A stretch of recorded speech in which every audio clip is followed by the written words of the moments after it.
Good morning, this is John Dunne here, just in a field of oilseed rape stubble, and I'm doing some stubble cultivation. Now the reasons for this cultivation are twofold. Firstly, the crop was part of the straw incorporation measure, so we have to cultivate into straw as soon as possible after harvest. But secondly, and one of the main reasons I like stubble cultivating after oilseed rape is as a method of slug control. So I like oilseed rape, it's a great break crop, it has served us very well. We're growing it here on the farm since 2007. It's a great break crop with many benefits, but unfortunately it can lead to increased slug numbers, and we certainly have suffered in some years with damage to following crops after oilseed rape. We've suffered from slug hollowing in wheat, and certainly grazing in wheat and barley. So we've learnt that stubble cultivation after harvest can really help reduce those slug numbers. There's nothing worse than applying slug pellets to a damaged crop of cereals, and the damage is done, and then you're spending money on slug pellets. So it can be very questionable sometimes. So I found that by cultivating the stubble shallow, we're only cultivating about 2 inches, can expose the slug eggs and the slugs themselves to the air and to UV light, and we can effectively desiccate them and dry them out.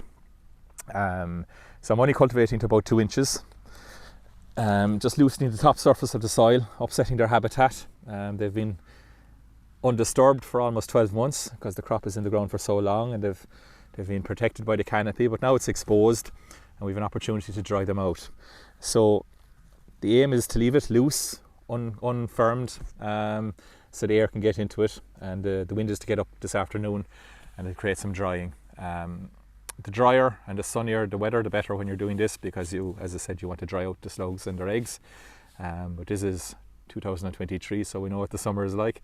So I'll repeat this process in about 3 weeks' time. I'll pick a sunny, dry day and give it a second shallow run, and it can really upset them. And in the second run, the stubble will be have less life in it, and the stubble will come away at that point as well.